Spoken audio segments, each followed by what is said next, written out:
All right, so this is gonna be my week 8 health assessment video. So this is gonna be my head to toe assessment. The first thing I'm gonna do is just knock on my patient's door, provide privacy behind me, do my hand hygiene as I come in. I'm gonna acknowledge my patient, introduce myself, let them know what I'm about to do and about how long it's going to take, and then thank them for letting me do the assessment. Next, I'm going to ask my patient their name and their date of birth, and I will match it with their ID band. I will assess their allergies and then assess for any pain. So when they first come in, I'm just gonna start by doing like a general survey of my patient. So first and foremost, just wanna make sure that they're not in any acute distress. So if you note any like nasal flaring or muscle retractions, that could indicate some acute distress. Next, I'm going to assess my patient's orientation status. So they should be, alert, able to talk to you, able to answer questions. So for usually the questions are person, place, time, and situation. So person, you would ask them their name and their birthday. Place, so where are they? Time, either the month or the year. And then situation, you can either ask them why they're in the hospital, or like who the president is, or any like current news I think would be appropriate for situation as well. Next, I want to note their facial expressions. So they should be appropriate to the situation, as well as mood and affect. They should also be appropriate to the situation. And then during the conversation, just noting that the speech should be clear, so they shouldn't have any slurring of speech or anything like that. Moving on to my skin and nails. So I'm just going to look at my patient's skin, just doing like an overview, just with inspection. I just want to note that the color is consistent with ethnicity. And then in the hospital, I would do like a full-on skin assessment, like with my when I do my head to toe, I would want to inspect kind of every like crevice of the body in the hospital. So I want to assess for any lesions, wounds, or incisions. Next, I'm going to move to my nails. So I want to note the color. So I know I have nail polish on right now. If I was in the hospital, I would have my patient take their nail polish off, honestly, just so I could assess their nails and assess the cap refill and all that good stuff. So my nail bed should be pink. And then I want to note any clubbing. So clubbing would indicate, usually that's like 180 degrees. It's just kind of like a more curved nail appearance. And then I would check my patient's cap refill. So I'm gonna just push on the nail bed here, and it should pink back up in like less than a second. And then I wanna do that bilaterally just to make sure, blood flow is good on both extremities.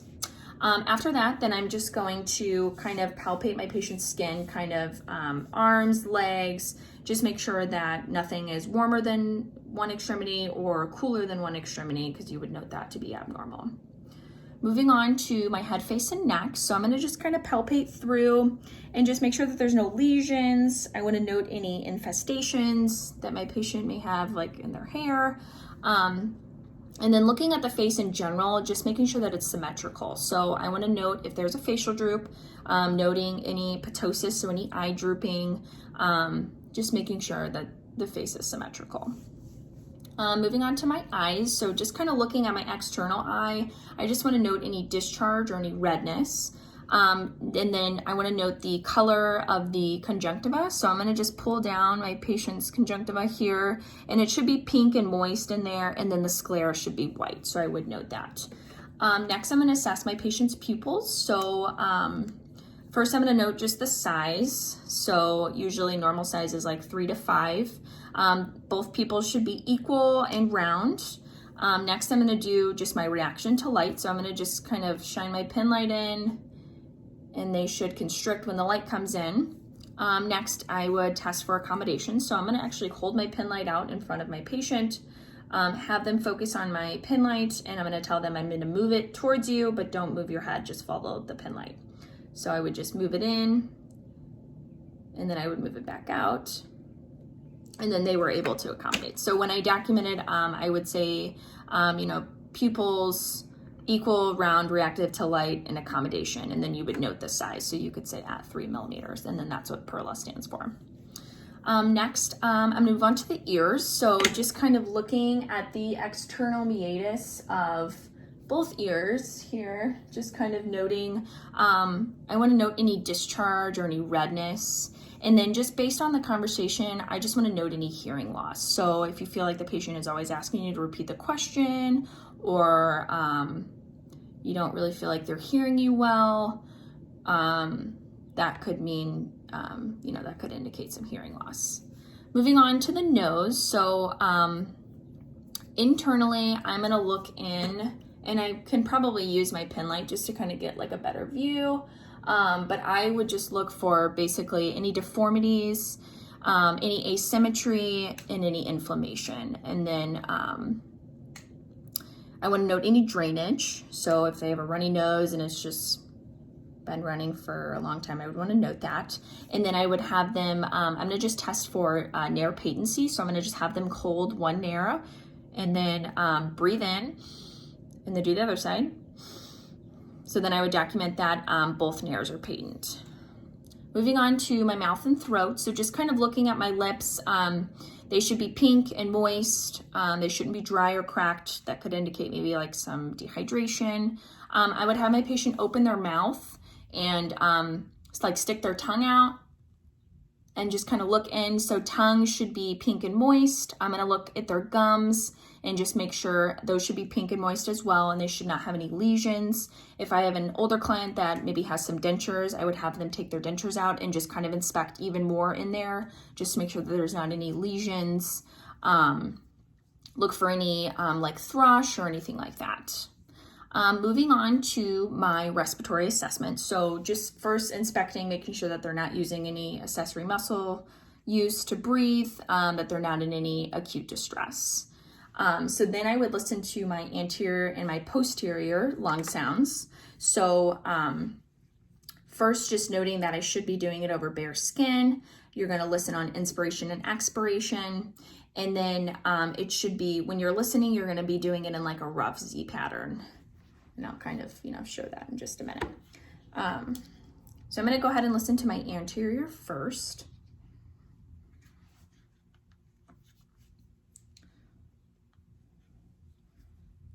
Okay, so this is my right upper lobe, inspiration, expiration. My left upper lobe, inspiration and expiration. And then I'm gonna actually move over to my right middle lobe here, inspiration and expiration. And then I'm gonna go ahead and do my lower lobe, right lower lobe over here. And then I'm gonna move over to my left lower lobe. So like I said, just doing like a rough Z pattern and over bare skin. So the next I would do my posterior, and I'm gonna use my board here. Sorry. Okay, so I would start over here. So this is gonna be my right upper lobe here, my left upper lobe, right lower lobe, left lower lobe, and then you could even go even further down into the left lower lobe, and then over here on the right lower lobe, just to get more in the base of the, in the lung. And again, so you'd be listening over bare skin on inspiration and expiration, and it would just kind of be in that rough Z pattern that I just demonstrated.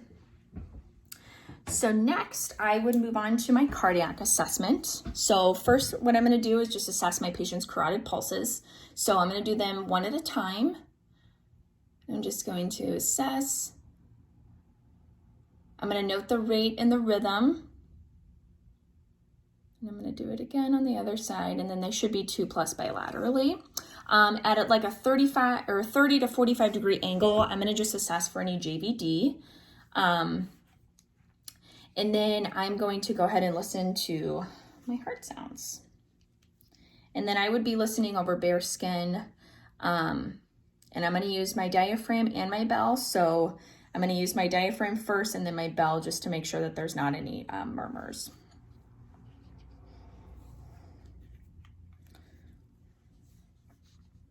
So this is going to be my aortic, and this is going to be second intercostal right sternal border, pulmonic, second intercostal left sternal border. This is my Erb's point, which is going to be third intercostal left sternal border. This is my tricuspid. This is going to be my fourth intercostal left sternal border. And then my mitral is going to be left midclavicular line, fifth intercostal space. And that would be your, that's where you would assess your apical pulse as well. And then I'm going to go through with my bell and just make sure that there's no murmurs. So aortic, pulmonic, my herbs, my tricuspid, and then my mitral. And then after that, I'm going to just assess my patient's radial pulses. So I would just kind of feel for that pulse. Normally, I would do them simultaneously, but it's obviously I can't do that on myself. So I'm just going to assess both sides, but normally I would assess them both at the same time. And I would note that those are 2+ bilaterally as well. So after that, I would just let my patient know that concludes my assessment. I would reassess their pain. I would ask if they need anything, if they need to go to the bathroom or anything like that. And then I would make sure that the bed is in the lowest position, that the wheels are locked, that their call light is within reach, and that their side rails are up at least ×2.